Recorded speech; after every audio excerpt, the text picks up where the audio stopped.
नमस्ते और वेलकम है आपका। कभी सोचा है आपने किसी ऐसी चीज़ के बारे में जो जो सीधे सीधे लॉजिक को ही डिफाई कर देती है? एक ऐसा सवाल जो शायद बचपन में हम सबके दिमाग में आया होगा, पर फिर हम पूछना ही भूल गए। देखिए, एक छोटी सी नन्ही सी लोहे की कील को आप पानी में डालो, वो तो फट से डूब जाती है।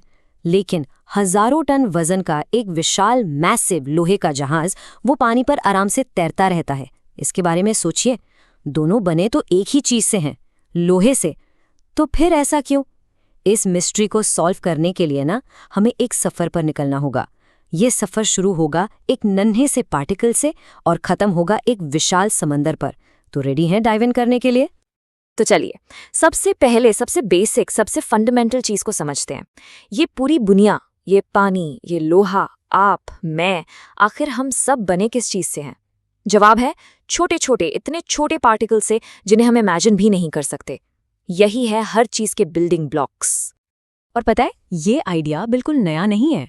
इंडिया में सोचिए, लगभग 500 डीसी में महर्षि पनाद ने कहा था कि अगर हम किसी भी पदार्थ को तोड़ते जाएं और तोड़ते जाएं, तो आखिर में एक ऐसा पार्टिकल बचेगा जिसे और नहीं तोड़ा जा सकता। उन्होंने इसे नाम दिया था परमाणु। और लगभग उसी टाइम ग्रीस में डेमोक्रिटस ने इन्हीं पार्टिकल्स को एटम्स कहा, जिसका मतलब ही था इनडिविजिबल, या जिसे काटा ना जा सके। सदियों तक ये सिर्फ एक सोच थी, एक फिलॉसफी। लेकिन फिर 18वीं सेंचुरी में साइंटिस्ट ने एक्सपेरिमेंट्स शुरू किए और ये आइडिया साइंस बन गया। तो इसको और आसान भाषा में कैसे समझे? चलिए, इमेजिन कीजिए एक बहुत बड़ी बिल्डिंग बन रही है। उस विशाल बिल्डिंग का सबसे बेसिक, सबसे ज़रूरी बिल्डिंग ब्लॉक क्या है?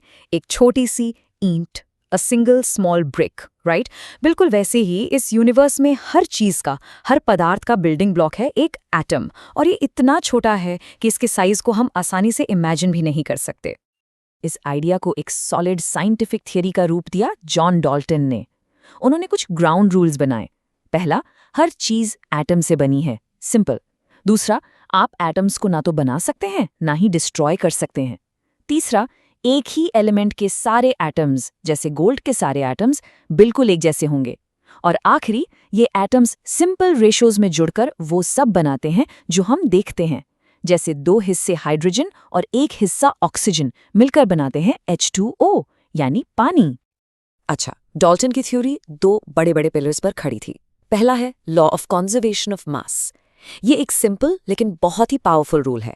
किसी भी केमिकल रिएक्शन में आप मास को न बना सकते हैं न मिटा सकते हैं। जितना वजन आपने शुरू में लिया था ना, आखिर में भी आपको उतना ही वजन मिलेगा। ये एक परफेक्ट अनब्रेकेबल बैलेंस है। जैसे जब आप लकड़ी जलाते हैं तो लकड़ी राख में बदल जाती है, सही है? लेकिन अगर आप उस राख, धुएं और सारी गैसेस का टोटल वेट नापें, तो वो उस लकड़ी के ओरिजिनल वेट के बराबर ही होगा। Nothing is lost. चलिए, इसका एक प्रूफ देखते हैं। मान लीजिए हमने 5.3 ग्राम सोडियम कार्बोनेट लिया और उसे 6 ग्राम एसिटिक एसिड में मिलाया। तो टोटल स्टार्टिंग मटेरियल यानी रिएक्टेंट्स का मास कितना हुआ? सिंपल मैथ, 5.3 + 6, ये हुआ 11.3 ग्राम्स। ठीक है, अब रिएक्शन के बाद हमें 3 चीज़ें मिली, सोडियम एसिटेट, कार्बन डाइऑक्साइड और वाटर। उनका मास था 8.2 ग्राम्स, 2.2 ग्राम्स और 0.9 ग्राम्स। चलिए अब इनको ऐड करते हैं, 8.2 + 2.2 + 0.9, और गेस व्हाट, ये भी 11.3 ग्राम्स है। Total mass in equals total mass out. Law is proven right in front of you. Alright, so यहाँ तक हम समझ गए, हर चीज़ छोटे छोटे एटम से बनी है। लेकिन ये एक और भी बड़ा सवाल खड़ा करता है। अगर सब कुछ इतने छोटे पार्टिकल से बना है, तो फिर इतने विशाल ऑब्जेक्ट्स जैसे हमारी धरती, चांद, सूरज, ये आपस में बंधे हुए कैसे रहते हैं? ऐसी कौन सी सुपर फोर्स है जो इस पूरे यूनिवर्स को एक साथ जोड़कर रखती है? चलिए अब जूम आउट करते हैं, वे वे आउट। और यहाँ आती है वो फोर्स जिसे हम सब जानते हैं और रोज फील करते हैं, ग्रेविटी। सर आइजैक न्यूटन ने इसका यूनिवर्सल लॉ दिया था। आसान शब्दों में, इस यूनिवर्स की हर एक चीज हर दूसरी चीज को अपनी तरफ खींचती है। इस पुल की स्ट्रेंथ बस 2 चीजों पर डिपेंड करती है, उन ऑब्जेक्ट्स में स्टफ यानी मास कितना है और उनके बीच की दूरी कितनी है। जितना ज्यादा मास उतना स्ट्रॉन्ग पुल, और जितनी ज्यादा दूरी उतना वीक पुल। सिंपल। और ये है उस फोर्स को कैलकुलेट करने की कॉस्मिक रेसिपी।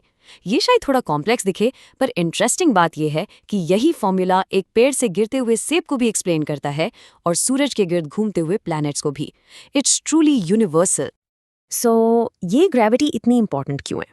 वेल, क्योंकि यही वो फोर्स है जो हमें ज़मीन से जोड़ कर रखती है, वरना हम सब हवा में तैर रहे होते। यही फोर्स चांद को धरती के चक्कर लगवाती है, यही फोर्स सारे प्लैनेट्स को सूरज के ऑर्बिट में बांध कर रखती है। और समुद्र में जो टाइड्स आती है ना, जो ज्वार भांटा होता है, वो भी चांद और सूरज की ग्रेविटी की वजह से ही है। Gravity is literally the glue of the universe. अब एक बहुत ही कॉमन कन्फ्यूजन को क्लियर करते हैं, मास और वेट में क्या फ़र्क है। देखिए, मास का मतलब है एक ऑब्जेक्ट के अंदर स्टफ कितना है, मैटर कितना है। ये कांस्टेंट होता है, ये कभी नहीं बदलता, चाहे आप अर्थ पर हो, मून पर या डीप स्पेस में। लेकिन वेट, वो ग्रेविटी की फोर्स है जो उस स्टफ को खींच रही है, और क्योंकि ग्रेविटी जगह जगह बदलती है, इसलिए आपका वेट भी बदलता है। बिल्कुल, चांद पर आपका वेट धरती के वेट का सिर्फ 1/6 यानी चौथा हिस्सा होगा। क्यों? क्योंकि चांद का मास कम है, इसलिए उसकी ग्रेविटेशनल पुल भी कमजोर है। आपका मास यानी आपके अंदर का स्टफ उतना ही रहेगा, लेकिन आपको फील बहुत हल्का होगा। इसीलिए एस्ट्रोनॉट्स वहां पर उछल कूद कर पाते हैं। चलिए, इसमें कुछ नंबर्स डालकर देखते हैं। मान लीजिए एक ऑब्जेक्ट है जिसका मास है 10 kg। धरती पर इसका वेट होगा 98 न्यूटन्स। अब इसी 10 kg के ऑब्जेक्ट को हम चांद पर ले जाते हैं। इसका मास तो अभी भी 10 kg ही है, वो नहीं बदला, लेकिन इसका वेट सिर्फ 16.7 न्यूटन्स। सेम मास, लेकिन वेट में जमीन आसमान का फर्क। ओके, तो हमने सीखा कि हर चीज एटम से बनी है और ग्रेविटी हर चीज को नीचे खींच रही है। ये सब आते आते हम अपने ओरिजिनल सवाल पर वापस आ गए। अगर ग्रेविटी सब कुछ नीचे खींच रही है, तो फिर कुछ चीजें पानी पर तैरती कैसे है? ऐसी कौन सी मिस्टीरियस फोर्स है जो इतनी पावरफुल ग्रेविटी को चैलेंज कर सकती है? इसे समझने के लिए एक सिंपल सा एक्सपेरिमेंट इमेजिन कीजिए। एक खाली प्लास्टिक की बोतल लीजिए और उसे पानी की बाल्टी में डालिए। वो आराम से तैरेगी। अब उस बोतल को अपने हाथ से पानी के अंदर धक्का दीजिए। क्या फील होता है? आपको महसूस होगा कि पानी बोतल को ऊपर की तरफ धक्का दे रहा है, रेजिस्ट कर रहा है। और जितना नीचे आप बोतल को दबाएंगे, उतना ही स्ट्रॉन्ग ऊपर का पुश फील होगा। और जैसे ही आप उसे छोड़ेंगे, वो पॉप करके सरफेस पर वापस आ जाएगी। तो ये जो ऊपर की तरफ पुश है ना, यही है आधे मिस्ट्री का जवाब। ये जो पानी या कोई भी लिक्विड किसी ऑब्जेक्ट पर ऊपर की तरफ फोर्स लगाता है, उसे कहते हैं बॉयंट फोर्स या अपथ्रस्ट।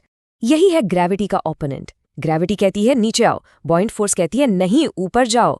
और इन दोनों की लड़ाई का रिजल्ट ही डिसाइड करता है कि कोई चीज डूबेगी या तैरेगी। इस ऊपर के पुश को ठीक से समझने के लिए 2 वर्ड्स और जरूरी हैं, थ्रस्ट और प्रेशर। देखिए, थ्रस्ट बस एक डायरेक्ट फोर्स है, लेकिन प्रेशर ये बताता है कि वो फोर्स कितनी जगह पर, कितने एरिया पर लग रही है। एक नुकीली कील का प्रेशर बहुत ज़्यादा होता है, इसलिए वो दीवार में आसानी से चली जाती है।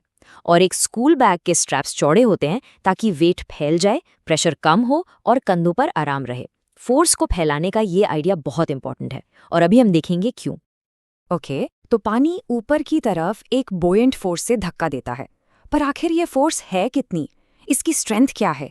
हम कैसे पता करें कि ये ग्रेविटी को हराने के लिए काफी पावरफुल है या नहीं? इसका जवाब फेमसली एक ग्रीक साइंटिस्ट को मिला था जब वो अपने बाथटब में नहा रहे थे। And here it is the final piece of our puzzle, Archimedes principle. ये कहता है कि किसी ऑब्जेक्ट पर ऊपर की तरफ लगने वाली बोयंट फोर्स उतनी ही होती है जितना उस ऑब्जेक्ट ने पानी हटाया है, उस हटाए हुए पानी का वजन। इसे आसान शब्दों में समझें तो, अगर एक ऑब्जेक्ट अपने वजन से ज्यादा वजन का पानी अपनी जगह से हटा सकता है, तो वो तैरेगा। That's it, that's the secret. तो चलिए, अब फाइनली अपने पहले सवाल का जवाब देते हैं। लोहे की कील जब वो पानी में जाती है तो बहुत थोड़ा सा पानी डिस्प्लेस करती है। उस थोड़े से पानी का वजन कील के अपने वजन से बहुत कम होता है, इसलिए बुएंट फोर्स कमजोर पड़ जाती है, ग्रेविटी जीत जाती है और कील डूब जाती है। अब आइए जहाज पर। जहाज का जो शेप होता है, अंदर से खोखला और नीचे से चौड़ा, वो डिजाइन ही इसलिए है ताकि वो पानी में जाकर एक massive amount of water displace करे।